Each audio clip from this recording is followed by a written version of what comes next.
Welcome to Live Daf, your online Daf Yomi Shir. Shalom Aleichem, welcome back to today's Daf Yomi, which is Pesachim Kuftes. We are 4 lines from the top of the Amud. We're going to look for ideas to keep the kids up during the Seder, because, as we know, the children's involvement in the Seder procedure is a crucial element in the midst of Haggadah. We're meant to pique their interest, to have them ask questions, and engage them in dialogue and discussion regarding Yetzias Mitzrayim. So how are we meant to keep them up? Says the Gemara 4 lines from the top, Tanya Rabbi Yehuda Omer, Choitven Matzos, or as the Bach says, Choitven Matzah. B'leilei Pesachim, we grab matzah during the night of Pesach, B'shvil tinoikos shelo yishnu, to prevent the tinoikos, the children, from falling asleep. The Rashbam gives us 3 pshatim to the term Choitven Matzos. He says, perhaps it means picking up, Magbi'in es ha'ka'ara. You lift the ka'ara with the matzahs, which piques their interest. Well, what are you doing? We haven't yet had our meal. Why are you getting rid of the matzahs? And this will arouse their interest to start asking questions and engage them, which will enable us to engage them in dialogue. Rashbam brings another pshat. Choitfen matzahs means we hurry up, like chat of Pasach, a quickly expressed chat of it. Choitven is in a hurry. We hurry up, we get to the meal quickly in order to keep the children up, to catch them before they get too tired. This will enable us the opportunity to engage them in conversation. Rashbam brings another pshat. Choitven matzos means, and this the Rashbam says is the main pshat, linira, he likes this pshat, we remove the matzah from the table, from the tinoikos, so that they're still pre-meal. We keep them a bit on edge. We keep them eager in anticipation for the upcoming meal, because when one eats, he tends to get a bit drowsy and tired, and we might lose their attention. That's why we keep it pre-meal. We get the matzah out of the way. We don't allow the children to engage in matzah, to engage in their meal, and this will ensure that they stay awake and they pay attention, ask their questions, and engage us in conversation. So we have 3 pshatim to Rav Lezer's statement, Choitven Matzos b'leilei Pesachim, and the point is all one and the same, B'shvil tinoikos shelo yishnu. Tanya, continues the Gemara, Amar olav al Rabbi Akiva. The following was described regarding Rabbi Akiva. Miyamav, all his days, Loi Amar, he would never say, Higia eis lamoid b'beis hamedrash. Look, Rabbi Yisai, it's time to get up and go home. No.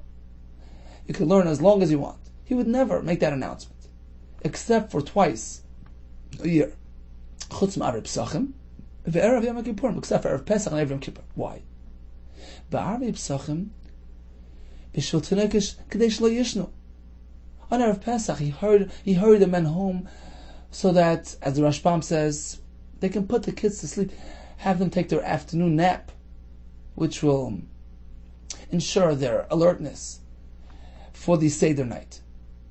Taisus disagrees. He says, "V'lo nihira." This doesn't seem to be the correct pshat. De'atu lo yuchlu lisham b'lei aviyam. Do they need their father to put them to sleep? Let the mother take care of them. Apparently, the Rashbam learns, it takes 2 hands to get kids to bed, to nap in the afternoon.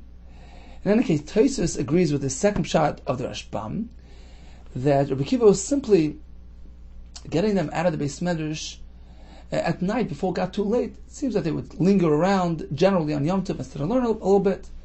But this time was different. He hurried them home as soon as Yom Tov arrives. This way they can initiate the Seder and keep the children awake and interested. So that explains Erev Pesach. Continues the Gemara. Ve'erev Yom Kippurim, there as well he would send them home, Rabbi Akiva that is, he would send them home from Beis Medrash, Kedei she'achilu es b'neiim, so that they make sure that their children, their family, had their meal before Yom Kippur, they suda mafsekes, to ensure that they're fully prepared for the upcoming Tanis. So generally, Rabbi Akiva would allow everybody to sit around Beis Medrash except for Pesach and Erev Yom Kippur. Take care of your family. Tanu Rabbanan. Chayiv Adam l'sameach bonov ubnei beisa beregel. It's a chayiv, it's a mitzvah for a person to be masameach his family, his wife, his children on Yom Tov shenemar v'samachta b'chagecha. And the Tosfos actually brings a different pasuk. V'samachta ata ubeisecha. And he actually asks, why is it that we don't bring the pasuk which describes Simcha by Yom Tov? Because that pasuk, V'samachta ata ubeisecha, which Tosfos brings, is by Maser Sheni. Why don't we bring the pasuk by Yom Tov, which says V'samachta ata ubeisecha, V'samachta b'chagecha ata ubeisecha? Tosfos says because we specifically mentioned the pasuk by Meiser due to the fact that it includes explicit mention of one's wife. V'samachta ato beisecha. And it seems that that's very important. And the primary responsibility is to one's wife. That comes first. V'samachta ato beisecha. To highlight that point. But actually in Elul Gemara we have the other pasuk which speaks directly about Simchas Yom Tov, V'samachta b'chagecha ato b'chabetecha. But as Tosfos says, we learn from the pasuk by Meiser that of course the wife is on the list and plays prominently on that list. So he's meant to be Sameach his family. Now, how is he going to be Sameach his family? The Gemara soon tells us that Bizman Beis Hamikdash, the Simcha was primarily fulfilled through bringing the carbon shlamim. You would eat the basar shlamim, but nowadays we don't have that. It says the Gemara B'Mem Mesamcham. How is he meant to Mesamech his family? B'yayin, using wine. Rabbi Yehuda Omer, it depends.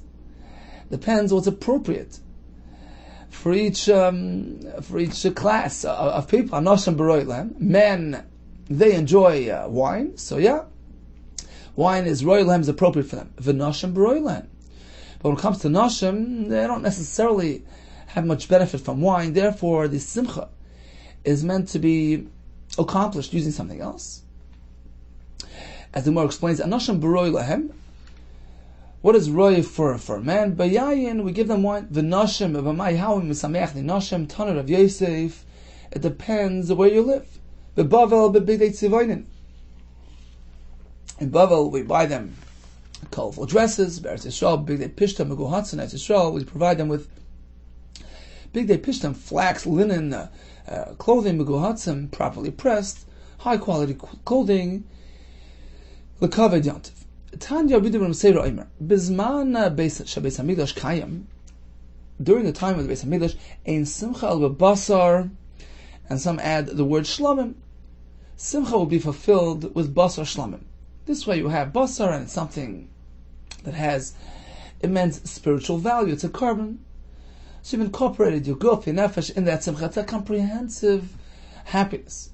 Shenamar v'zavachta shlamim v'chalta sham v'samachta. So optimally, simcha is accomplished through basar shlamim. But nowadays we don't have a Beis Hamikdash. Ein simcha b'yayin. Simcha is accomplished only through wine. Shenamar v'yayin yisamach levad enosh. Yayin provides a simcha to a man. As the Gemara before tells us that of course it depends. Depends to who. Anoshim have wine as their source of simcha, but noshim, clothing. And of course, when it comes to children, apparently it's going to be the kloyes ve'goizen that we mentioned yesterday. In fact, I believe it's a Gemara earlier in the Masechta, that when it comes to the Ktanim, the simcha is accomplished by giving them the kloyes ve'goizen things, the sweets that make them happy. Interesting that the Shagas Arya, based on the Rambam, proves from this Gemara that even Bizman Aseh, we have a mitzvah's Aseh of V'samachta b'chagecha. Meaning, not only during the Zman HaMikdash, when we had the opportunity to have the Basar Shlam as our source of Simcha, was it a mitzvah's Aseh to be B'simcha, but even Bizman Aseh, there still is a mitzvah's Aseh to be B'simcha, using these various materials as the Gemara describes. Continues the Gemara.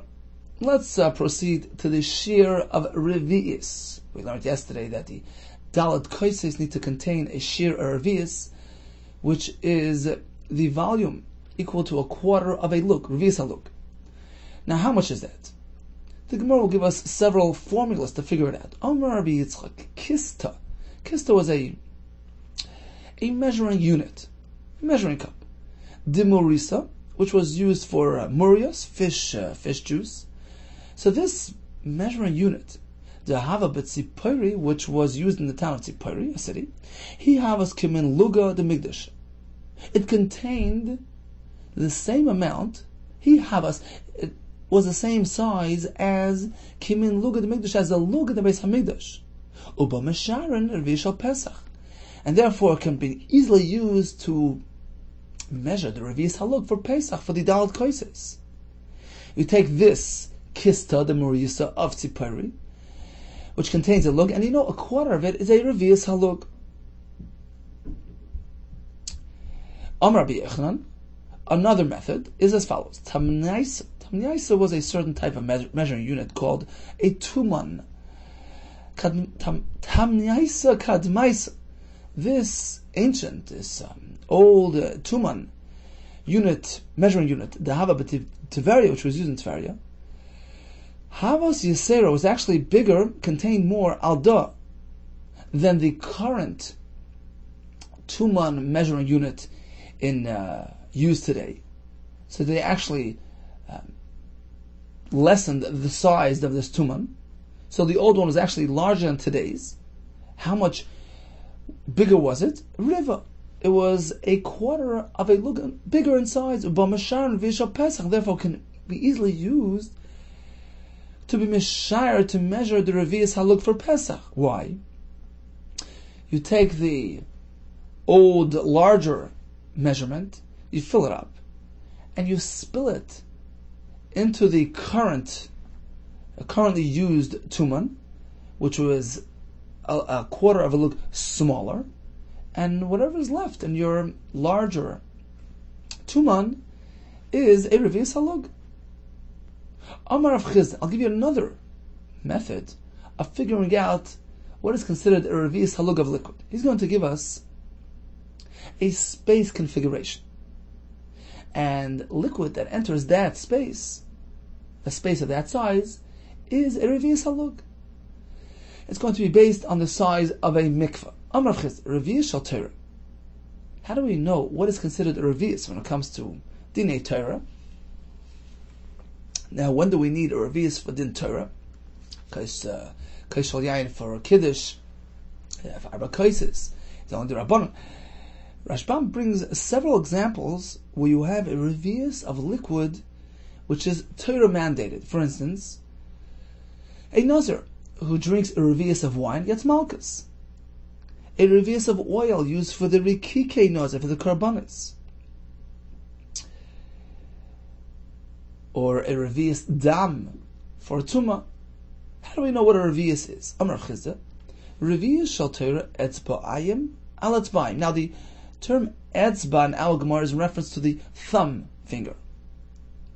So if you have a space which has a size of etzba'ayim, 2 thumb widths, al etzba'ayim, by another 2 thumb widths, so 2 by 2, berum etzba'ayim, how high is the space?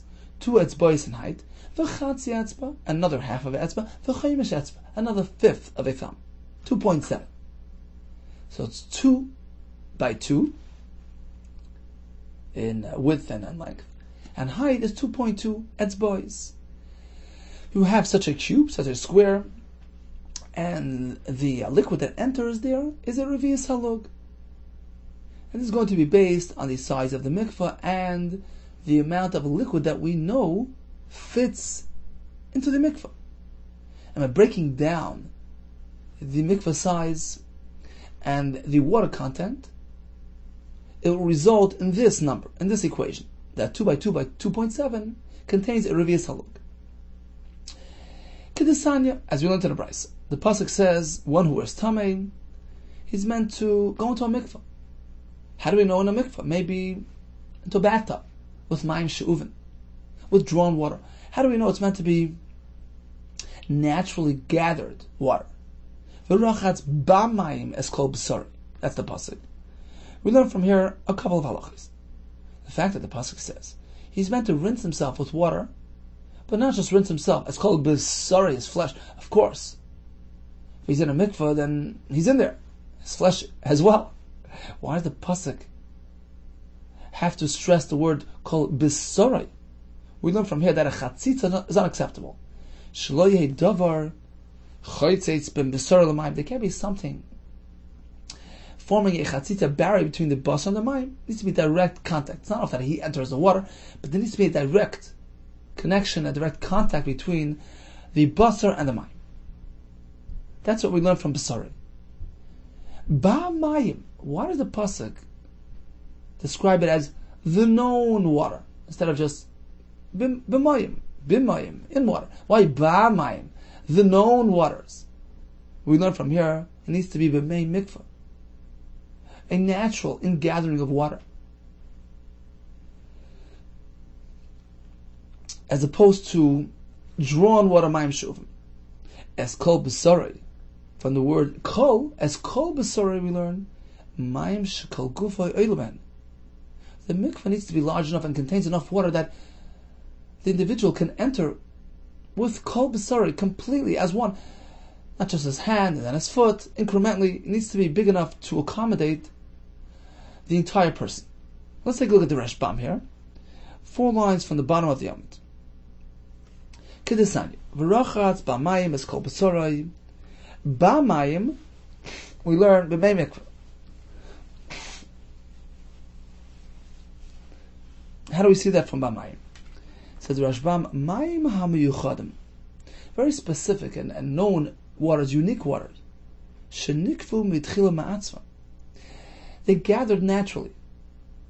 You're going into a body of water, which you hadn't artificially created. It's there.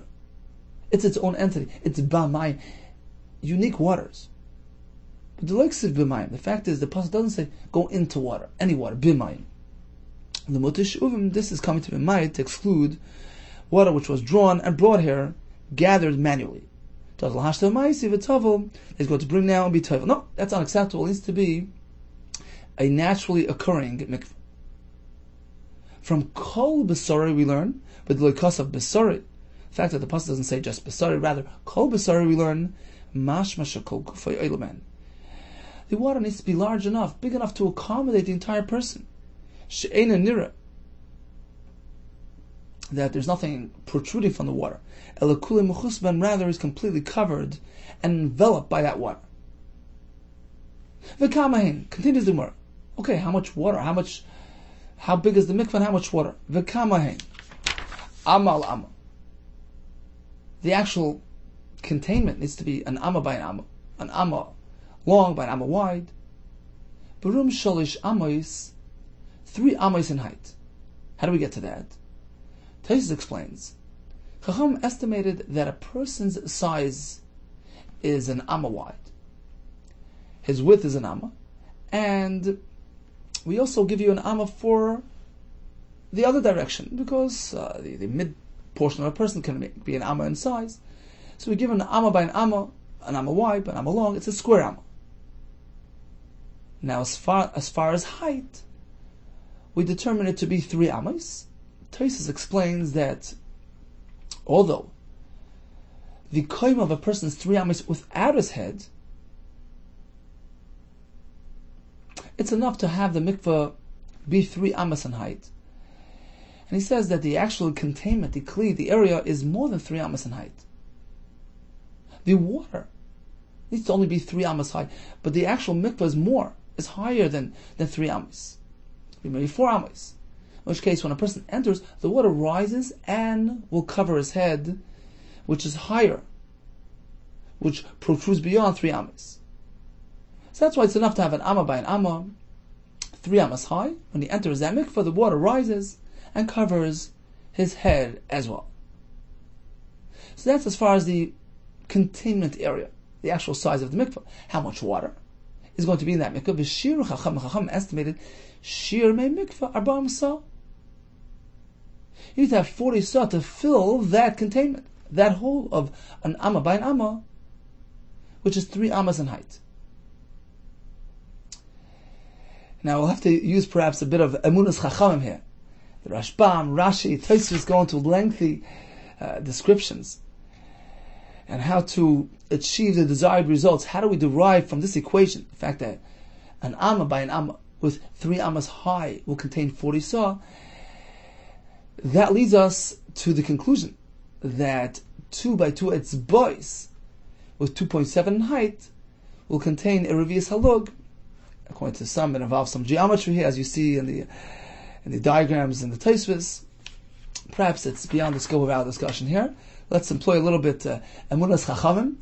That's the way it works. If you have the mikveh, which is 1 by 1 amma, 3 ammas in height, and contains 40 saw, if you break it down to slivers, you will have the resulting formula that a small cube, a small space, which is merely 2 etzbois by 2 etzbois and 2.7 in height, it will contain the measurement of a revius halug of liquid. And indeed, Rav Chizda tells us, if you want to know what is a revius, just see how much liquid fits into that small area of 2 by 2 by 2.7, and that's going to be a revius halug. Interesting that the Rashbam explains to us, why is She'uven disqualified? Why does it have to be a natural ingathering of water? And he says, because the pasuk refers to it as Ba'mayim, the known water. We know that a mikveh has to be something which is called ashbuyr. It has to be still, standing in one place. But if it's moving, if it's flowing, a flowing mikveh is not kosher for tefillah. Now, based on this Rashbam, and there's also Rashi and Shabbos that goes into it and explains that it's not the water that you're going into. If it's on the move, then you're not entering the domain of that mayim. Yeah, you're getting wet, you're rinsing yourself, but it's not ba mayim. Ba mayim means you're going into this entity, into this naturally occurring pool. You're entering the makom of mayim. And that explains the halacha why moving waters, a moving mikveh in transit, is not considered b'mayim. Therefore, it's pasul for tefillah, as opposed to a mayon, a spring, a moving river, where Rashi and Shabbos says that's the naturally occurring state of a river, of a spring. Yeah, it's moving, and it appears that the pshat is because that's its place. Where is the spring? Where is the river? It's all over. As it flows, that's its makom. So wherever one enters, he's actually entering the domain of that river, of that spring, and that's why when it comes to a mayin, it is also matar b'zaychlan, even when it's moving along and flowing. So there's a fundamental difference between the tefillah and a mikveh, where you're actually entering the domain of the mikveh. Therefore, it has to be stationary in place. In fact, I once saw, the Chachamim estimated that the share of mikveh is 40 sa. So they say that the 40 sa of a mikveh corresponds to the 40 days of Yitziras Havlat, 40 days that it takes for the first stage of development of a fetus. The point of going into the mikveh is to recreate a person. A person's tameh, he goes into the mikveh, he's entering the domain of Abarim Sa, which is beyond the present, beyond the physical world, so to speak. He's entering a new realm of spirituality, of ruchnis, and it cleanses him, it's mitarim. That's why it needs to be 40 sa to revive the person, recreate the person. So the 40 corresponds to the 40 days of creation. So you see this concept, entering a mikveh is entering a new realm, a new domain. And it has to be in a stationary mikveh, in which case you're entering the domain of that mikveh. Continues the Gemara, Amar Rav Ashi, Amar li Rav Bar Chinana. Rav Bar Chinana made the following observation. Shulchan shel Migdash shel Prakim Hava. The Shulchan used in the Beis HaMikdash, which contained the Lachem Apanim, must have been made of Prakim, of parts, and could have been dismantled. Rav Bama will tell us that actually it was Makabel Tumah. Why was it Makabel Tumah? Because they would lift it to display it to the regal and show them how precious, how dear Klal Yisrael is to Hashem. Look how fresh the Lechem Apanim is. Even after 9 days, it was still warm and fresh. We see from here, I once heard this pshat from Rebelski Shlita, we see from here that Hashem's hashpah is constant. Hashem wants that constant relationship with us. He keeps the bread warm and fresh and channels His constant daily hashpah. Through that bread, gives us parnasa. He wants that constant connection with us. And that's the chavivus of Klal Yisrael to Hashem. And that's why we displayed it to the regel. The fact that we moved around the shulchan, that gave it the status of an ordinary kli and enabled it to be kabel tumah. They had to be toilet in case it got tummy. Says the Gemara, apparently it was made of parts and could have been dismantled. Why? The salkadaitach. So again, shulchan shel migdash shel prokem hav. Apparently the shulchan b'es migdash was made of parts. The salkadaitach hiduki have mahadik. Because if you maintain that it was one unit, it could not have been dismantled. How would they be toilet? We know that there was a mikvah in the Azara, and we assume the dimensions of that mikvah corresponded to the dimensions that we mentioned earlier. It was merely an amma by an amma. Now the shulchan was, although just an amma wide, but it was actually 2 ammas long. How did they get the shulchan into the mikvah, which was an amma by an amma? Amsa ba'amsa, the shulchan, which was an amma bi'amsa, in the mikvah, which was an amma wide, heichim matbele, how would they be matbel that shulchan? An amma can't fit into another amma. Now, Saisis points out, fine, let's say an amma can fit into an amma. The Gemara is posing the question, well, how can an amma fit into an amma? Let's say that wouldn't be a problem. An amma can fit into an amma. I actually saw a tshuva from Moshe and Igros Moshe. Somebody asked him that we know the kelim in the Beis Hamikdash were built using a relatively smaller amma measuring yard. There were two methods of measuring an amma. Seichkos, in which case you used fingers which were loosely aligned, which will result in a larger amma, and oitzvois, which literally means sad, but it means constricted, tightly fisted amos, tightly fisted tfachim, which formed smaller amos, and that was used for the kelim. So somebody asked Rav Moshe, well, what's the Gemara's kasha? How did the shulchan fit in? The amma of the shulchan was smaller than the amma employed in the dimensions of that mikveh, which is part of the building, which used larger size amos. And I don't recall at the moment, but he goes into a whole long tshuva to address this kasha. In any case, that's how the Gemara presents the problem. How are we going to have the amma of the shulchan fit into the amma of the mikveh? Says Tosfos, forget about that consideration. Suppose an amma can fit into an amma, okay? But we have the legs, which are way longer. The legs are an amma and a half long. Meaning, even if you take the shulchan, suppose the shulchan, right, an amma wide, 2 ammas long, but you have the legs, which are protruding. Say you can fit the amma of the shulchan into the amma of the mikveh, but what are the legs, which are an amma and a half long, and don't fit into the mikveh, which is merely an amma by an amma? So why is it the Gemara presenting it as the amma and the amma? What about the legs, which are definitely longer than an amma? This proves from here that certainly the legs were removable, and that wasn't the Gemara's kasha. We knew that the legs were removable, and therefore that wouldn't pose a problem. It was the actual shulchan itself which creates a concern, because an amma cannot fit into an amma. Okay, so that was the shayla. Amsa ba'amsa, heichi matpilei. How would he be matpil the shulchan? Says the Gemara, my kushi, what's the problem? Who says they used the small-sized mikvah? Dilma b'yam shasa shleima ava matpilei. But you know, the Gemara tells us back in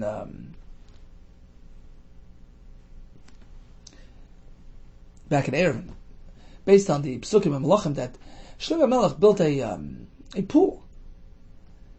Like today, they have the ornamental pools in front of buildings, in front of landmarks. Shlomo Melech created a pool, an artificial pool in the Azor, in the Beis Hamikdash, and it was a very large-sized pool, which would certainly accommodate the shulchan. It was 30 ammas wide, and in that yam they would be matvil the shulchan. Dima b'yam shas shleima v'matpele. The Tani Reb Chia, yam shas shleima machzik 150 mikvah tahara. This yam, this pool, was so large in size that the volume of water in that yam was sufficient for 150 mikvahs. That's how big it was, and certainly can accommodate the shulchan. Tosfos asks, how can it be toivel in the yam shas shleima? It was ma'im she'uven. It was drawn water.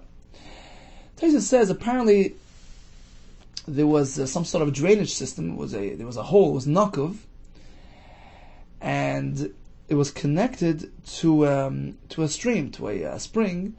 In which case, the content of that yam shas shleima had a din of a mikvah, and therefore can be used for tefillah. Let's take a look at the Rashbam here. 9 lines from the bottom. It says Rashbam shulchan shel migdash. That was the kasha of the Gemara. What about the shulchan beis hamikdash? Shulchan shel zahav she'asa Moshe. Ksiv b'y amasayim arkay. It's 2 amas long. V'ama arach b'y ama wide. V'ama b'chetzi kamasay. 1.5 amas in height. The Gemara proves shel prakim hava. Apparently, it can be dismantled. Shechoin lefarak roich v'l'shnayim. It can be split along its width. V'chein ragla shulchan. Oh, and the legs as well. Einan mechubaron yafe v'choin lefarkan. They're loosely connected and can be detached. Because if they're tightly fastened, and it cannot be dismantled, how can it be toivel? Since it was an amma wide, how can it be toivel? The kli shu amal amma. The mikvah haysham ba'azara. We know there was a mikvah nazara. Kedisa b'seder yuma. Inami. So either that mikvah which was an amma by an amma. Inami.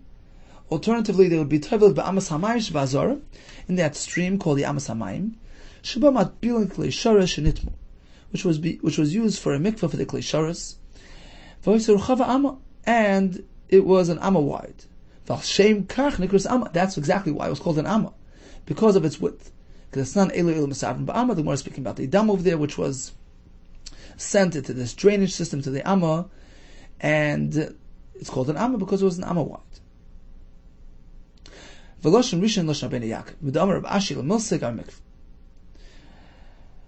likes the first pshat that we're referring to the amma of the kli, which was an amma by an amma. Why? Because Rav Ashi presents this discussion in close proximity to the previous discussion in the Gemara, which described a mikvah, which is an amma by an amma. Apparently, it's in relation to a mikvah, and not to the stream in the Azara. Katiz Rashbam. When do they have a need to be toivel the shulchan? How shulchan makabel tumah? K'damrim b'chemer hakadosh. Amar Reish Lakish. Ma'idachtiv hashulchan hator. The Torah describes in Vayikra the shulchan as being shulchan hator. Mechalal shu tamei. Apparently, it has the potential to become tamei. And indeed, when it became tamei, how would they toivel it? The Gemara responds by saying, no, maybe they used the yam shas shleima, which was machzik 150 mikvah tahara.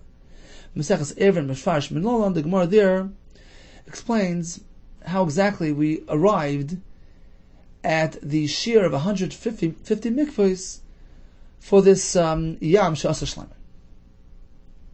Okay, so in conclusion, we learned about Simchas Yom Tov, which during the Beis Hamikdash times it was fulfilled and accomplished to the Simcha of the Basar Shlomim. Nowadays you need wine, you need clothing, sweets for the kids.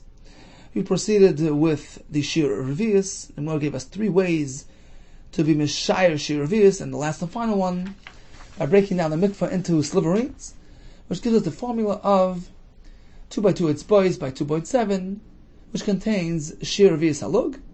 And the Gemara concluded regarding the Shulchan and the Migdash, which was toivel in the Yam Shasa Shleimah. Continues the Gemara, even a poor man cannot be given less than 4 koises. He's meant to drink arba koises during the Seder. Now the Gemara will embark on a discussion regarding the concept of zugos, pairs. 2, 4, 6, 8. That's described in our Gemara as zugos. Now what's the point of zugos? Zugos poses a concern. The Gemara later will tell us this primarily was prevalent and applicable in the older times when the spiritual standing amongst Klal Yisrael and throughout the world was much higher than it is today. And we know Ze'elu Mazeh, Asa Lakim, Hashem created a corresponding force to the force of Kedusha. This Koich HaTumah, which opposes and corresponds to Koich HaKedusha. Now, as the Maharsha explains, we know that on the second day of Bria Sa'olam, there's no mentioning of the term Ki Toiv. And he says it's because Gehenna was created on that day. Number 2 denotes competition and a certain element of so-called equality between the Koiches HaToiv, the good positive forces within this world, and the Koiches HaRa, the Koiches HaTumah, which seek to challenge the Koiches HaToiv and give us that opportunity for Bechira, for Nisyonis, so that we choose the Toiv. And as Ramchal explains, Moshe Chaim Lutzato, that's the point of Bria Sa'olam and Bria Sa'adam, to give us the opportunity to choose, to prefer Toiv over Ra, Kedusha over Tumah, etc. So as Maharsha explains, that's the point of Zugos, pairs. The paired numbers, 2, which is the primary source number for the concept of Zugos, and subsequently all numbers which have an equal amount, 4, 6, 8, 10, contain this element of Zugos. And there seems to be a concern when one engages in practice which identifies and relates to Zugos. He has 2 drinks.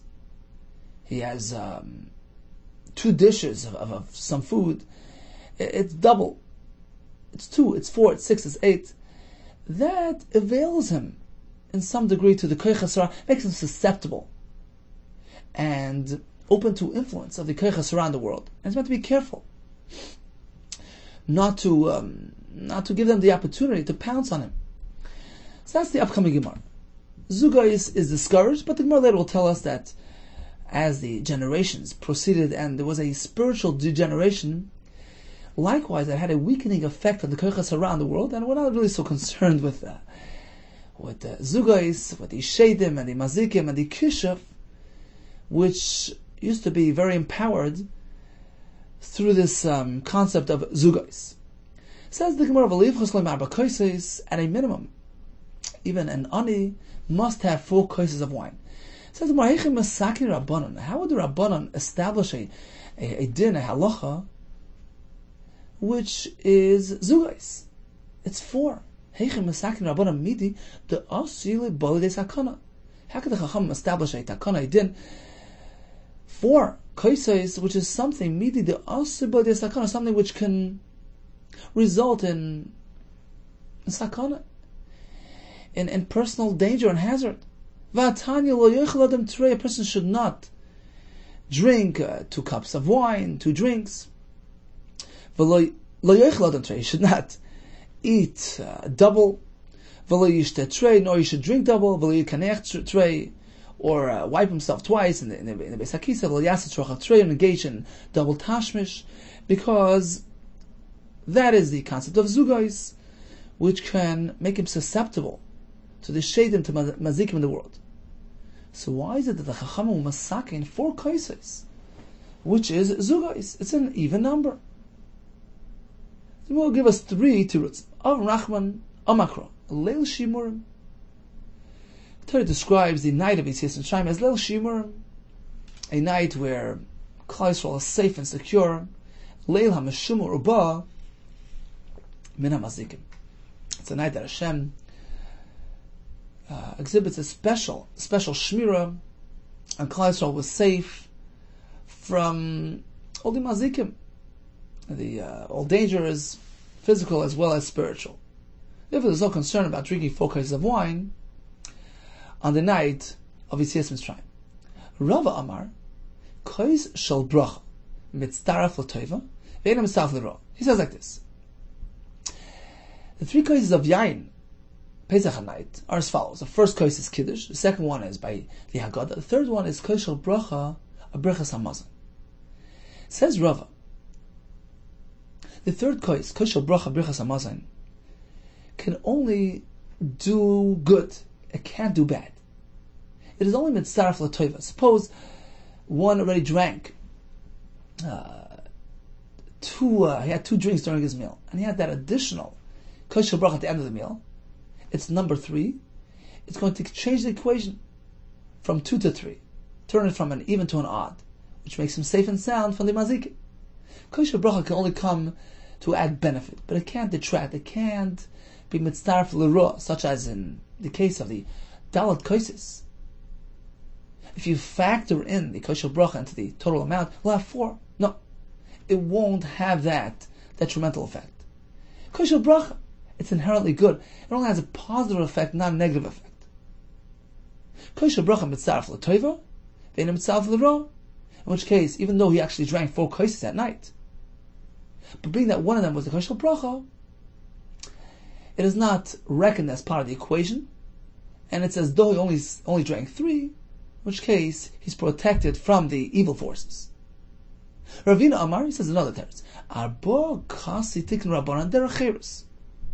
The Chachamim will masaken that one should drink 4 kosis in a show of freedom, of independence, of royalty. Kol chad v'chad, mitzvah b'api nafshu. Each one being an independent entity. Each one being a separate mitzvah. And therefore, they're not mitzvah one to the other. It's not as though he drank 4. He did 1. Then another one. Then another one. No, each one is a separate entity and unconnected to the other.